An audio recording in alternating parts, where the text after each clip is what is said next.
Right then, welcome back to the channel. Stephen Howson, tactical preview of how United and Real Sociedad are going to line up. Now, after the back of a 1-1 to Arsenal, there should be a little bit of confidence coming into the United side ahead of this European tie in a season that has been strained with fluctuating emotions and form and results and all the chips being down. We are, the only team in the Northwest that's still in Europe. Fun last night, wasn't it? Anyway, it's 1-1 on aggregate, and we were let down by a bit of a questionable penalty away from home. Hopefully, we can pull something out of the bag tomorrow night at Old Trafford. Home form doesn't really give us a home advantage, but I'm hopeful. We are 14th in the Premier League. Sociedad sit 11th in La Liga. They just lost 1-0 at home at the weekend to Sevilla.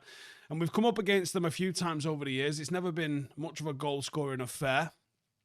And I would think with the way our forwards are shooting at the moment, it probably remain not being a goal-scoring affair. I think it'll be tight, 1-0, maybe 1-1, and penalties, maybe 2-1 to somebody. But it is an opportunity for us, despite our poor goal-scoring form. Injury-wise, it does look likely that Zubimendi will be making his return to action tomorrow night. He did miss the first leg due to illness, and I thought that was one of the reasons why they looked so off it.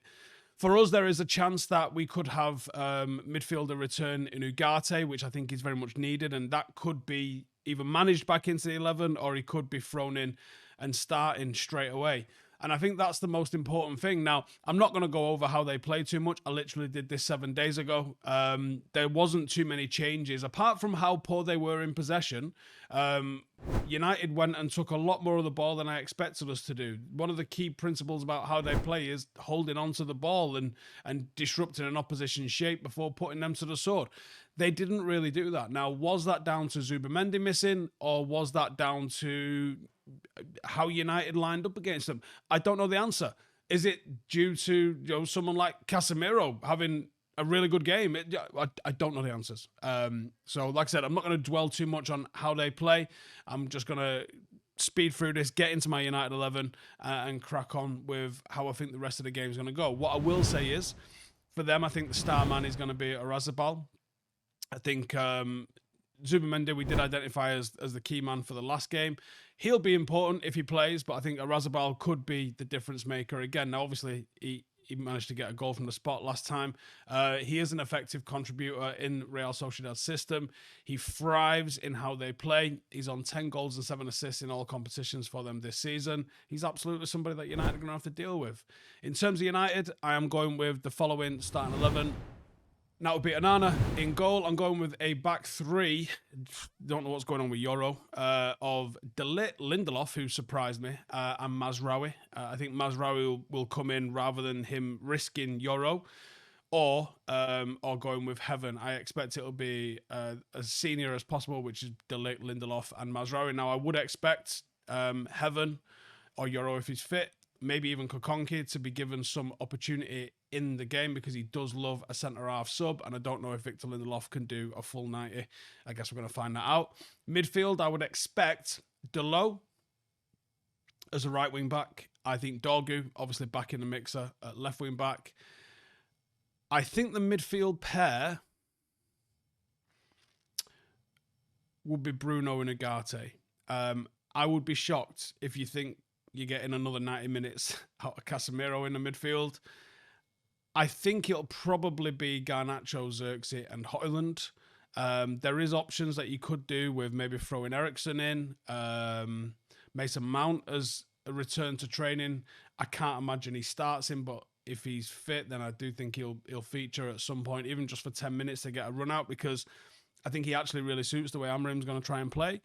Otherwise, yeah, I think Garnacho, Xerxes, Højlund, unfortunately, will be that forward line for us.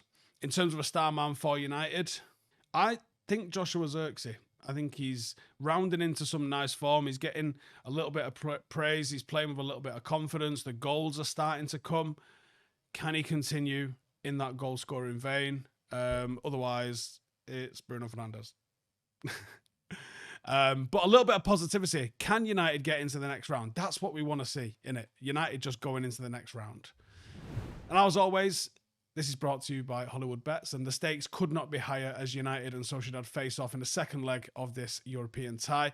The first leg ending 1-1 means that both sides are just one step away from the quarterfinals, and United could be looking to make that home advantage count. While Sociedad have proven that they can compete at the highest level, we do expect a night of intensity and drama, and hopefully some goals. Now, the market that I'm going for with this one is both teams to score. Bruno Fernandes with 1 shot on target, Oyarzabal with a shot on target, Casemiro to be carded anytime, and Zubimendi to be carded anytime. And we've got a spicy bet for you here for this one. 60-1 has been boosted to 75-1, so £10 bet on that could win £760 back. And if you'd like to claim that, all you got to do is click the link in the description. And if you're new to Hollywood Bets, you can create an account and take advantage of their new customer offers as well, which are all linked in the description. Odds are subject to change. You must be over 18 to participate, and remember, football is unpredictable, and this bet is designed to enhance your viewing experience. It's certainly no guarantee of a win. For more information on responsible gaming, please check out begambleaware.org. Now, how do we beat them in this game? The return of Zubimendi means that you've got to win the midfield battle, and that's going to make it tough for us. But winning the midfield battle will be absolutely crucial to getting through to the next round. Casemiro had his best game in a long time versus Arsenal. I thought he looked pretty good against Sociedad as well. If we're without Ugarte, I think that could be a problem for us. We'll need another good performance from Casemiro. If you've got Ugarte, I think that would be a huge plus to us. Maintaining possession and trying to play through the lines would do wonders for our chances. If that doesn't work, you might have to bypass midfield. I don't think that's going to be ideal, but they will play a relatively high line. And I think that's what you got to do. You got to exploit that high line. And we have got pace in the forward line if you go with Højlund.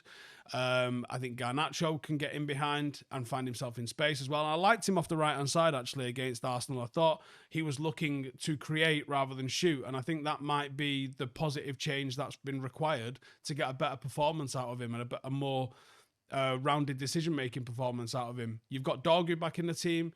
He can wreak havoc down that left-hand side, so use him. He should be relatively fresh as well because he's not played the same intensity of games with him being banned as the others. So use him. Put it into the channel, let him get after it, and then flood the box and see if we can get on the end of something. That's how we're going to do it.